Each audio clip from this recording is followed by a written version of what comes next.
Di bawah pemerintahan Firaun yang kejam, sebuah perintah dikeluarkan. Semua bayi laki-laki Ibrani harus dibunuh. Namun seorang ibu menyembunyikan putranya dengan penuh kasih. Ketika ia tidak bisa lagi menyembunyikannya, ia menempatkan bayinya di dalam keranjang tahan air dan melepaskannya di sungai Nil dengan doa yang tulus.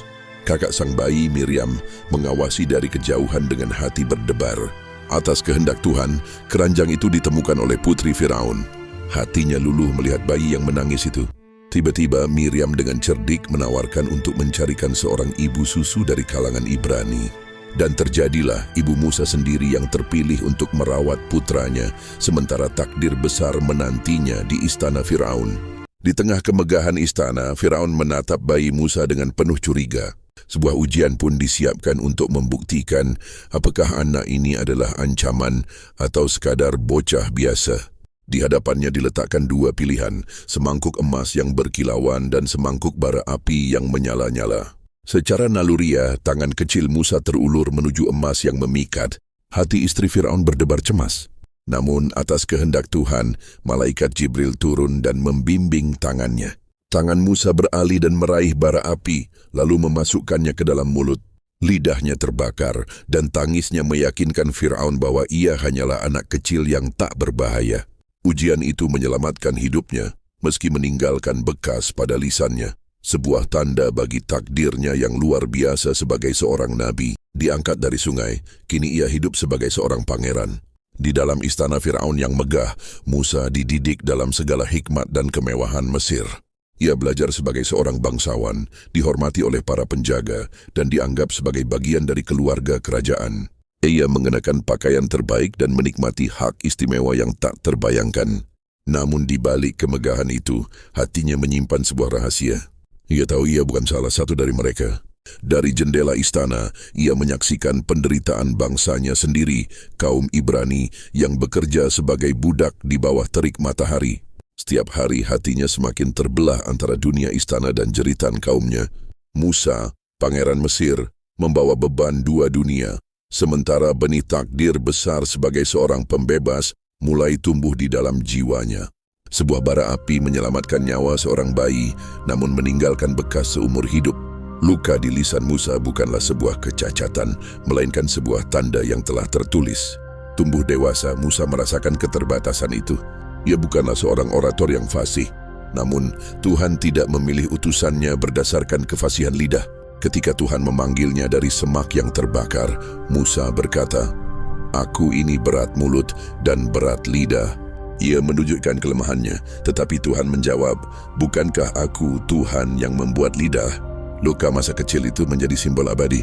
Kekuatan Musa tidak datang dari kata-katanya sendiri, tetapi langsung dari sumber ilahi. Justru dalam kelemahan itulah kekuatan Tuhan menjadi sempurna.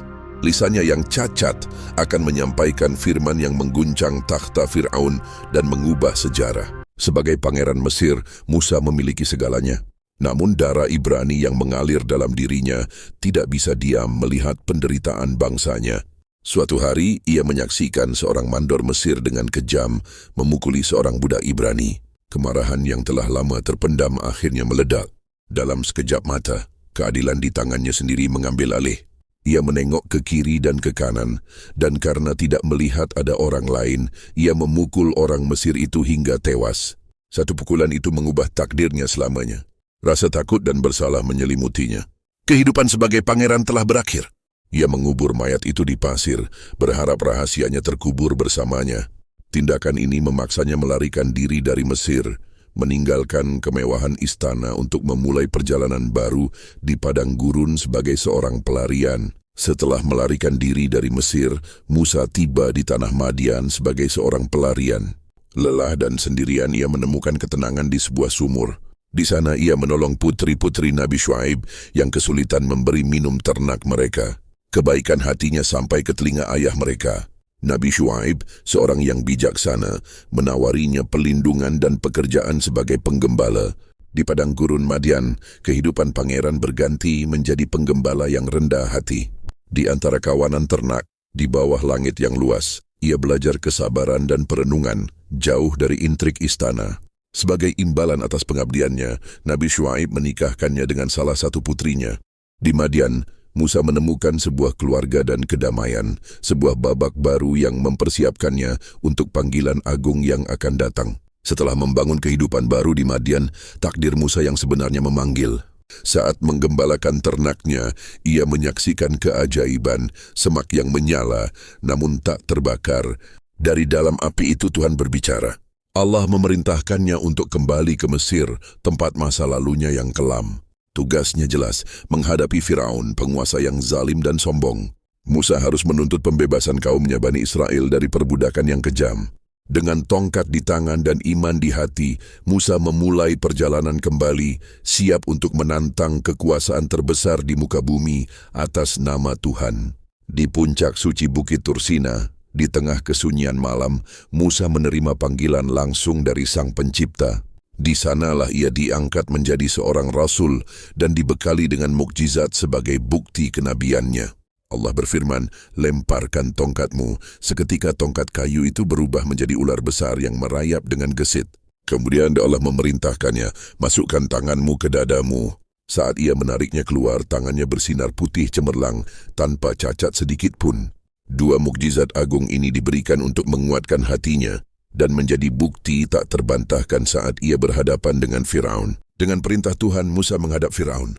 Ia menunjukkan mukjizatnya, melemparkan tongkatnya yang seketika berubah menjadi ular. Firaun yang sombong tertawa dan memanggil seluruh ahli sihir kerajaannya untuk menandingi Musa. Mereka melemparkan tali temali mereka dan dengan sihir mengubahnya menjadi puluhan ular. Namun keajaiban ilahi tak tertandingi. Ular Musa dengan perkasa menelan habis semua ular milik para penyihir. Mereka yang ahli dalam sihir pun langsung tersungkur, mengakui bahwa ini adalah kekuatan Tuhan, bukan sihir. Meskipun bukti nyata terpampang di depan matanya, hati Firaun telah mengeras. Ia tetap menolak untuk beriman kepada Allah. Karena kesombongan Firaun dan kaumnya yang menolak beriman, Allah menunjukkan kuasanya dengan menurunkan serangkaian azab. Pertama, angin topan dahsyat menghancurkan negeri mereka. Kemudian datanglah jutaan belalang yang melahap habis semua tanaman, menyebabkan kelaparan. Air sungai Nil berubah menjadi banjir yang menenggelamkan pemukiman. Dan wabah kutu yang tak terhitung, jumlahnya menyiksa tubuh mereka siang dan malam. Setiap kali azab datang, Firaun memohon kepada Musa agar berdoa pada Tuhannya untuk mengangkat bencana itu. Namun setiap kali azab dihentikan, hatinya kembali mengeras dan ia mengingkari janjinya. Akhirnya di bawah pimpinan Nabi Musa, kaum Bani Israel memulai eksodus besar-besaran dari Mesir. Namun, Firaun yang murka segera mengerahkan seluruh pasukannya untuk mengejar mereka. Bani Israel pun terpojok. Di depan mereka terbentang Laut Merah yang luas. Di belakang mereka pasukan Firaun siap membantai. Di tengah kepanikan itu Allah berfirman kepada Musa, "Pukullah laut itu dengan tongkatmu." Musa pun melakukannya. Dengan kuasa Tuhan, Laut Merah terbelah dua.